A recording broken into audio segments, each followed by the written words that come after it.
ফাতেমা মনে মনে ভাবেন, হায় রে, কি ভাগ্য নিয়ে না তারা দুনিয়ায় এসেছেন। এই সংসারে শুধু দুঃখই ভোগ করছেন, সুখ কখনো দেখেননি। কবে দুঃখ ঘুচবে কে জানে। একদিন এক জাদুকর পিকিং শহরে এসে উপস্থিত হলো। ঘুরতে ঘুরতে সে এলো আলাদিনের পাড়ায়। আলাদিন তখন বাঁদরটাকে নিয়ে রাস্তার ধারে এক গাছের তলায় বসেছিল। কিছু দূর এক জায়গায় গল্প করছিল কয়েকজন লোক। জাদুকর তাদের একজনকে জিজ্ঞেস করলো, মুস্তাফা দর্জির বাড়িটা কোথায় তা বলতে পারেন? লোকটি জবাব দিল, ওই যে বাঁদরটাকে নিয়ে বসে আছে ওর কাছেই সব খবর পাবেন। জাদুকর দূর থেকে আলাদিনকে দেখে খুব খুশি হতে পারলেন না। পরনে ময়লা পোশাক, মাথায় চুল, তবে চেহারাটা খুব ভালো, গায়ের রং ফর্সা। কাছে গিয়ে জাদুকর জিজ্ঞেস করলো, মুস্তাফা দর্জির বাড়িটা কোথায় বলতে পারো? আলাদিন বলল, হ্যাঁ পারি। আপনি কার কাছে যাবেন? জাদুকর বলল, আমি মুস্তাফা দর্জির সঙ্গে দেখা করতে চাই। আলাদিন বলল, 3 বছর আগে এলে হয়তো দেখা হতো, এখন আর তার কোনো উপায় নেই। কেন? তিনি তো 3 বছর আগে মারা গেছেন। জাদুকর দুঃখের ভান করে বলল, আহা, এত বড় একটা খবর আমি জানি না, শুনে যে কান্না পাচ্ছে। আলাদিন অবাক হয়ে জিজ্ঞেস করলো, আপনার কান্না পাচ্ছে কেন? জাদুকর জবাব দিল, মুস্তাফা দর্জি যে আমার দাদা হতেন, আমি তোমার চাচা হই। তোমার বাবা আমাকে কত ভালোবাসতেন। তোমাদের সংসার এখন কিভাবে চলছে? আলাদিন বলল, মা জানেন। জাদুকর বলল, আমাকে তোমার মায়ের কাছে নিয়ে যেতে পারো? হ্যাঁ, চলুন। আলাদিন জাদুকরকে গলির ভেতর তাদের বাড়ির দিকে নিয়ে চলল। দূর থেকেই ডাকলো, মা দেখো, আমার চাচা এসেছে। ফাতেমা অবাক হয়ে ঘর থেকে বেরিয়ে এলেন। আলাদিনের তিন কুলে কেউ নেই, চাচা এলো আবার কোথা থেকে? জাদুকরকে দেখে ফাতেমা অবাক হয়ে গেলেন। এই লোকটাকে তিনি জীবনে কোনো দিনও দেখেননি। তাই বললেন, তোমাকে তো আমি চিনতে পারলাম না। জাদুকর বলল, আমাকে চিনতে পারলে না বৌদি? দাদা মুস্তাফার সঙ্গে আমি কত জায়গায় বেড়াতে গেছি, তোমাদের বাড়ি অবশ্য খুব কম এসেছি। আমি রাত্রিবেলাতেই আসতাম তো, তাই তুমি আমাকে ঠিক চিনতে পারছো না। কিন্তু দাদা যে এমন করে চলে যাবেন তা কে জানতো। এখন বলো বৌদি, তোমাদের সংসারের জন্য আমি কি করতে পারি? জাদুকরের কপট আচরণে ফাতেমা ফুলে গেলেন। বললেন, আমাদের বড় অভাব, তুমি যা করবে তাতেই আমাদের উপকার হবে। জাদুকর নানা জায়গায় ঘুরে ঘুরে জাদুর খেলা দেখায়, সঙ্গে নিয়ে যায় আলাদিনকে। বাঁদর টিঙ্কিও থাকে। জাদুকর খুবই চালাক, বাঁদরটিকেও কাজে লাগায়। জাদুর খেলা তাতে জমে যায় খুব, পয়সা রোজগারও বেশ হয়। জাদুকর রোজকার চাল, গম ও আনাজপাতি কিনে এনে ফাতেমার হাতে তুলে দেয়। ফাতেমা তাতেই খুশি, এর চেয়ে বেশি কিছু তো তিনি আশা করতে পারেন। কয়েকদিনের মধ্যেই ভাব জমে যায় জাদুকর ও মুস্তাফার পরিবারের মধ্যে। জাদুকর তার নাম বলেন রহমান, তাই আলাদিন তাকে রহমান চাচা বলে ডাকত।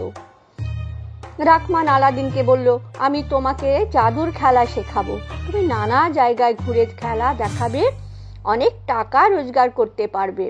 জাদুকরের কথা শুনে আলাদিনের খুব ভালো লাগলো। সে জাদুর খেলা শেখবার আশায় রহমানের সঙ্গে সঙ্গে থাকতে লাগলো। তার সঙ্গে ঘুরতে লাগলো নানা জায়গায়। কাঁধে একটা ঝোলা নিয়ে যায় আলাদিন, তাতে থাকে খাবার, তাই কোনো অসুবিধা হয় না। এবার কিন্তু আলাদিন বাঁদর টিঙ্কিকে সঙ্গে করে নিয়ে গেল না। মা বাড়িতে একা থাকেন, তাই টিঙ্কিকেও সে রেখে যায় বাড়িতে মায়ের কাছে। বাঁদরটা ফাতেমারও খুব ন্যাওটা হয়ে পড়েছে। ফাতেমার সঙ্গে এ ঘর ও ঘর সব জায়গায় ঘুরে বেড়ায়। বাইরের লোকজন এলে চেঁচামেচি করে ফাতেমাকে জানিয়ে দেয়। এই জন্য আজে বাজে লোকও বাড়িতে ঢুকতে পারে না। ফাতেমার এতে সুবিধাই হয়, মনে সাহস বাড়ে। আলাদিন বাড়িতে কম থাকলেও ফাতেমার খুব অসুবিধা হয়। একদিন ঘুরতে ঘুরতে রহমান আলাদিনকে নিয়ে চলে গেল এক পাহাড়ের কাছে। জঙ্গল ঘেরা পাহাড়। রকমান বলল, আলাদিন, এই পাহাড়ের ভেতর অনেক ধনরত্ন আছে। আলাদিন অবাক হয়ে জিজ্ঞেস করলো, কি করে বুঝলে? রকমান বলল, আমি জাদুর খেলা জানি তো। কোনো জায়গায় বা কোনখানে কোন জিনিস দেখলে অনেক কিছু বুঝতে পারি। যদি আমার কথা মতো চলো তবে তুমিও অনেক ধন রত্ন পেতে পারো। তোমার ঝোলায় ভরে আনতে পারো এই সব ধন রত্ন। আলাদিন কৌতূহলী হয়ে জিজ্ঞেস করলো, আমাকে কি রকম করতে হবে? রকমান বলল, আগে চলো, তারপর সব বুঝতে পারবে। আলাদিন যেতে রাজি হলো। হাঁটতে হাঁটতে হাঁটতে হাঁটতে দুজনে এলো কুড়কুড়মুড়ি পাহাড়ে। জাদুকর তাকে নিয়ে পাহাড়ের গা বেয়ে একটা জায়গায় নিয়ে এলো। সেখানে শুকনো লতা পাতা জড়ো করে আগুন জেলে বিড়বিড় করে কি মন্ত্র পড়লো। সঙ্গে সঙ্গে পাহাড়ের গায়ে দেখা গেল একটা গুপ্ত দরজা। দরজাটা ধীরে ধীরে খুলে গেল। রকমান বলল, শোন আলাদিন, এই দরজা দিয়ে সোজা চলে যা। একটু পরেই নিচের দিকে নামবার সিঁড়ি দেখতে পাবে। সিঁড়ি দিয়ে নিচে নামলেই দেখতে পাবে একটা বড় বাগান। সেই বাগানে আছে নানা রঙের ফুলের গাছ, ফলের গাছ। সেই বাগানের মাঝখানে একটি সুন্দর বাড়ি দেখতে পাবে। সাহস করে সেই বাড়ির ভেতরে ঢুকে পড়বে। তার মধ্যে অনেকগুলো ঘর। প্রত্যেক ঘরে আছে নানা রকম ধন রত্ন, মণি, মুক্তা, হীরা, জহরত। তুমি আগে সেগুলি নিতে যাবে না। বাড়ির মাঝখানে গোল আকারের একটি ঘর দেখতে পাবে। সেই ঘরে দিন রাত একটা প্রদীপ জ্বলছে। সেই প্রদীপটা খুব জোরে ফু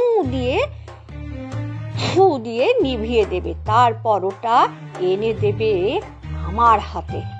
আলাদিন অবাক হয়ে বলল, তুমি নিজে গিয়ে এই প্রদীপটা নিয়ে এসো না। রকমান বলল, না, আমি যাব না। কোনো জাদুকরের সেখানে যেতে নিষেধ আছে। এক জটাধারী সাধু ছিলেন ওই বাড়ির পাহারাদার। তিনি মারা গেছেন, কিন্তু তার অভিশাপ এখনো রয়েছে। তুমি যাও আলাদিন, প্রদীপটা এনে শুধু আমাকে দেবে, আর ওখানে যত মণিমাণিক্য আছে সব নেবে। তুমি বলো, যাবে তো? আলাদিন কি যেন একটু ভাবলো, তারপর বলল, হ্যাঁ যাব। তাহলে যাও, আর দেরি করো না। আলাদিন সেই সুড়ঙ্গ পথে চলতে লাগলো। অনেকটা যে পথ যেতে যেতে চোখে কিছু দেখা যায় না, কিছুই দেখা যায় না। কিছুক্ষণ পর সিঁড়িও পেয়ে গেল। সেই সিঁড়ি বেয়ে সে নেমে এলো এক খোলা জায়গায়। আশ্চর্য, সেখানে কোনো অন্ধকার নেই। বাগানে সারি সারি সুন্দর সুন্দর গাছ, ফলের গাছ, ফুলের গাছ। কোনো কোনো গাছে হয়তো মণিমুক্তা ঝুলছে।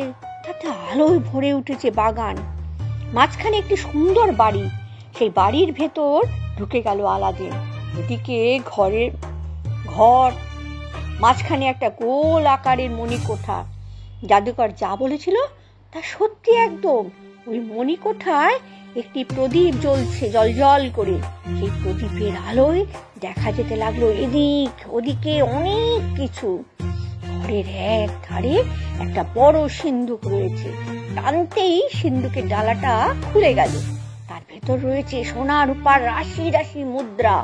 আলাদিন ভুলেই গেল জাদুকর তাকে আগে কোনো ধনরত্ন তুলে নিতে নিষেধ করেছিল। সে অনেক মুদ্রা তার ঝোলায় পুরে ফেললো। তারপর ঢুকলো আরেকটি ঘরে। সেই ঘরেও রয়েছে একটি সিন্ধুক। সেই সিন্ধুক সোনার মোহরে ভর্তি। আলাদিন তখন সোনা রূপার মুদ্রাগুলি ফেলে দিয়ে সেই মোহরগুলি ঝোলায় ভরে ফেললো। ঝোলায় যে তার খাবার ছিল সেই খাবারগুলিও পড়ে গেল নিচে। তারপর সেই ঘর থেকে বেরিয়ে এলো আর একটি ঘরে। সেখানে সিন্ধুক নেই, মেঝের ওপর ছড়ানো রয়েছে অনেক মণিমুক্তা। দেখলেই লোভ হয়। সেই মণিমুক্তার আলোয় ভরে গেছে সারাটা ঘর। কিন্তু মণিমুক্তা নেবে সে কেমন করে? তার ঝোলা যে ভর্তি। আলাদিনের মন দুঃখে ভরে গেল। কেন সে আরো ঝোলা সঙ্গে করে আনেনি? এখন কি আর করবে? মোহরগুলি ফেলে দিয়ে মণিমুক্তা দিয়েই ঝোলাটা ভরে নিল। আবার সে ফিরে এলো সেই মণিকোঠায় যেখানে বাতিটা জ্বলছিল। জাদুকর বলেছিল খুব জোরে ফু দিয়ে বাতিটা নিভিয়ে দিতে। আলাদিন তাই করবে ঠিক করলো। প্রদীপের কাছে এগিয়ে গিয়ে খুব জোরে ফু বলে ফু দিয়ে প্রদীপটা নিভিতে গেল। কিন্তু প্রদীপটা কি আশ্চর্য, নিভলো না। আবার ফু দিল, তবু নিভলো না। এবার একটু গিয়ে সজোরে ফু দিল, এবার নিভে গেল প্রদীপটা। কিন্তু অন্ধকারে ঘরটা ভরে গেল। খুব ভয় হলো আলাদিনের। এই বাড়িতে ঢুকবার পথ সে হারিয়ে ফেলেছে, কিভাবে এখন বেরিয়ে যাবে? জাদুকরের উপর তার খুব রাগ হলো। এই জন্যই হয়তো দুষ্টু জাদুকর নিজে আসেনি, বিপদে ফেলবার জন্য সে তাকে পাঠিয়েছে এখানে। এমন সময় চোখে পড়লো তার ঝোলার দিকে। ঝোলার ভেতর থেকে যেন ঠিকরে বেরোচ্ছে আলো। হঠাৎ বুদ্ধি এলো আলাদিনের মাথায়। সে কয়েকটা মণিমুক্তা বের করে মেঝের উপর ছড়িয়ে দিল। সেই মণিমুক্তার আলোয় আলাদিন দেখতে পেল পথ। মুক্তা ছড়াতে ছড়াতে সে বেরিয়ে এলো বাড়ির ভেতর থেকে। এবার সে এসে পড়লো বাগানে। কিন্তু সেই সিঁড়ি খুঁজে বের করে গুহার ভেতর দিয়ে বাইরে যাবার পথ ধরতে হবে তো। খুঁজতে খুঁজতে আলাদিন সিঁড়ি পেয়ে গেল, সেই অন্ধকার সিঁড়ি। আলাদিন ঝোলা থেকে কয়েকটা মুক্তা বের করে ছড়িয়ে দিল সিঁড়ির মুখে। সিঁড়িটা এবার দেখা যেতে লাগলো। সেই সিঁড়ি দিয়ে উঠতে উঠতে পেয়ে গেল সুরঙ্গের মুখ, অনেকটা অন্ধকার। আবার মণিমুক্তার ঝোলা থেকে বের করলো মুক্তা, সে মণিমুক্তা ছড়িয়ে দিল সেখানে। সুরঙ্গটা এবার ঠিক দেখা যেতে লাগলো। সেই পথ দিয়ে আলাদিন সুরঙ্গের বাইরের দিকে এগিয়ে আসতে লাগলো ধীরে ধীরে। কিন্তু বাইরের দিকে আসতেই তার মনের ভাব বদলে গেল আলাদিনের। রাশি রাশি ধনরত্নের ছোঁয়া পেলে বুঝি এইরকমই সবার মনের ভাব হয়। দরজার কাছে এসে সে দেখলো জাদুকর রাকমান সুরঙ্গের মুখ আগলে দাঁড়িয়ে আছে। আলাদিনকে দেখতে পেয়ে জিজ্ঞেস করলো, প্রদীপটা এনেছো? রাকমান খুশিতে ডগমগ হয়ে বলল, দাও, ওটা আমার হাতে দাও। আলাদিন বলল, না, আগে আমাকে বের হতে দাও, তবে প্রদীপটা দেব। জাদুকর পথ ছাড়লো না, বলল, আগে প্রদীপটা আমার হাতে দাও, তবেই পথ ছাড়বো। না, আগে আমাকে বের হতে দাও। তুমি যদি দরজা বন্ধ করে দাও তবে আমি কিভাবে বেরোবো তা আমি জানি না। প্রদীপটা আগে আমাকে দাও। না, আগে আমাকে বেরোতে দাও। না, বেরোতে দেব না, প্রদীপটা দাও আগে। দুজনের মধ্যে রীতিমতো শুরু হলো জোরের লড়াই। জাদুকর বুঝতে পারলো আলাদিন কিছুতেই প্রদীপটা দেবে না। তখন ভয়ানক রেগে গিয়ে বলল, কি, প্রদীপটা দিবি না? এর ফল কিন্তু ভালো হবে না। রাকমানের মতলব ছিল অন্যরকম। সে ভেবেছিল প্রদীপটা বাগিয়ে নিয়ে আলাদিনকে সুরঙ্গের মধ্যেই আটকে রেখে দেবে, বাইরে থেকে কেউ এ কথা জানতে পারবে না। তখন সে নিজের ইচ্ছে মতো প্রদীপটাকে কাজে লাগিয়ে বড়লোক হয়ে যাবে, তার ভাগিদার আর কেউ থাকবে না। তা যখন হলো না তখন সে রাগ করে বলে উঠল, মর হতভাগা, এই গুহার মধ্যেই বন্দি হয়ে মর। বলেই আলাদিনকে ধাক্কা মেরে দরজাটা বন্ধ করে রাকমান বাইরে চলে গেল। আলাদিন দেখলো সে অসহায়ের মতো নির্জন সুরঙ্গ পথে বন্দী হয়ে পড়েছে। সে জাদুঘরের নাম ধরে ডাকাডাকি করতে লাগলো, রাকমান চাচা, রাকমান চাচা, দরজা খুলে দাও। কিন্তু রাকমান চাচা তখন অনেক দূরে চলে গেছে। ডাকাডাকিতে কেউ সাড়া দিল না। অনেকবার দরজায় ধাক্কা দিল আলাদিন, কিন্তু পথের দরজা কি সহজে খোলে? অনেকক্ষণ হয়ে গেল, দরজা খুলে দিল না কেউ। তখন সে বসে বসে কাঁদতে লাগলো আর আগে ঝোলার মণিমুক্তগুলো ছড়িয়ে ছিটিয়ে ফেলে দিতে লাগলো। সেই অন্ধকার গুহা থেকে বেরিয়ে যাবার কোনো পথই যে আর নেই। কাঁদতে কাঁদতে হঠাৎ তার মনে পড়লো জাদুকরের মুখে সেই জটাধারী সাধুর নাম শুনেছিল। সে জটাধারী সাধু ছিল এই আজবপুরের পাহারাদার। আলাদিন তখন জটাধারী সাধুর নাম করে চিৎকার করে কাঁদতে লাগলো, ও জটাধারী সাধু, আমাকে এখান থেকে বাইরে নিয়ে যাও, আমি বাড়ি যাব, আমি মায়ের কাছে যাব, ও জটাধারী সাধু। এমন সময় ঘটল এক আশ্চর্য ব্যাপার। তার সামনে যেন আলোর মতো কি জ্বলে উঠল, আর সেখানে হাজির হলো এক দৈত্য, বিরাট তার চেহারা। আলাদিন ভয় পেয়ে গেল। দৈত্য বলল, কে তুমি? জটাধারীর নাম করছো কেন? আলাদিন বলল, আমার নাম আলাদিন। দৈত্য তার হাত কপালে ছুঁয়ে সালাম জানালো, বলল, হুজুর, আমাকে কি করতে হবে বলুন। আলাদিন বলল, আমাকে জমজম বস্তিতে আমার বাড়িতে পৌঁছে দাও। দৈত্য বলল, বেশ তাই হবে। দৈত্যের এক ধাক্কায় সুড়ঙ্গের দরজাটা খুলে গেল। তারপর শব্দ হতে লাগলো, শোঁ শোঁ, ঘর ঘর। দৈত্য আলাদিনকে কাঁধে তুলে নিল। তারপর ঘুরতে লাগলো, যা ঘুরতে লাগলো তা কিছুই আলাদিন বুঝতে পারলো না। তার মাথা ঘুরতে লাগলো, চোখে অন্ধকার দেখতে লাগলো। কিছুক্ষণ পর আলাদিন বুঝতে পারলো সে জমজম বস্তিতে পৌঁছে গেছে। দৈত্য তাকে কাঁধ থেকে নামিয়েই অদৃশ্য হয়ে গেল। আলাদিন ছুটে গেল তার বাড়িতে, তার মায়ের কাছে। মা ফাতেমা তখন ঘরে বসে চোখের জল ফেলছিলেন। সেই সকালে বেরিয়ে গেছে আলাদিন তার জাদুকর চাচার সঙ্গে, এখনো ফেরেনি। বাদুর টিঙ্কি তার চারপাশে চুপ করে বসে আছে, সেও যেন সেই দুঃখের ভাগী। এবার আলাদিনকে দেখতে পেয়ে ফাতেমা বেবি ছেলেকে বুকে জড়িয়ে ধরলেন, বললেন, বাছা আলাদিন, এতক্ষণ কোথায় তুই ছিলি বাবা? তোর জন্যে আমি যে ভেবে ভেবে মরে যাচ্ছি। আলাদিন বলল, সে অনেক কথা মা, ঘরে কিছু খাবার থাকে তো দাও। ঝোলায় যা খাবার ছিল তা তো ফেলে দিয়ে এসেছি। আমার যে ভয়ানক খিদে পেয়েছে মা। ফাতেমা বললেন, ঘরে যে কিছুই খাবার নেই বাবা, তোর সেই জাদুকর চাচাও তো কিছু দিয়ে যায়নি। আলাদিন বলল, জাদুকর চাচার কথা আর বলো না মা, তার সঙ্গে গিয়েই তো বিপদে পড়েছিলাম। ফাতেমা বলল, যাক, সে কথা পরে শুনবো, এখন তোকে কি খেতে দেব? তুই একটু বস, দেখি কারুর বাড়ি থেকে কিছু এনে দিতে পারি কিনা। আলাদিন তার ঝোলা থেকে প্রদীপটা বের করে দিয়ে বলল, এটা বাজারে বিক্রি করে তার বদলে কিছু খাবার এনে দিতে পারো কিনা দেখো। ঝোলার যে বেশ কয়েকটা মণিমুক্তা তখনও ছিল তা আলাদিনের মনেই পড়ল না, তার ওজনও তো সামান্য। ঝোলার ভেতর তলার দিকে তা পড়েই রইল। যা ঘটনা ঘটে গেছে তাতে প্রদীপটা ছাড়া অন্য কোনো কথা তার মনে থাকারও কথা নয়। ঝোলাটা আলনার এক কোণে ঝুলিয়ে রেখে সে বলল, মা তাড়াতাড়ি যাও। ফাতেমা প্রদীপটা হাতে নিয়ে বললেন, এটা যে ভয়ানক ময়লা হয়ে গেছে, কত দাম আর পাওয়া যাবে এতে? তার চেয়ে কুয়োতলায় গিয়ে এটাকে মেজে একটু সাফ করে আনি। আলাদিন বলল, তাই করো মা। ফাতেমা প্রদীপটা নিয়ে কুয়োতলায় গেলেন। একটু জল দিয়ে ধুতেই সেটা ঘষতে লাগলেন মাটির ওপরে, কিন্তু ঘষা দিতেই ঘটলো ভয়ানক ব্যাপার। শো শো শো শো শব্দ হলো, আর ভয়ঙ্কর চেহারার এক দৈত্য এসে দাঁড়ালো তার সামনে। হাত জোর করে দৈত্য বলল, কি হুকুম হবে করুন। ভয়ে ফাতেমা চিৎকার করে উঠলেন, আলাদিন আলাদিন, কি সর্বনাশ! আলাদিন ছুটতে বাইরে গিয়েই দেখতে পেল সেই এক বিশাল দৈত্য কুয়োতলায় দাঁড়িয়ে আছে। তাকে দেখে দৈত্য সেলাম দিয়ে বলল, হুজুর, কি করতে হবে হুকুম করুন।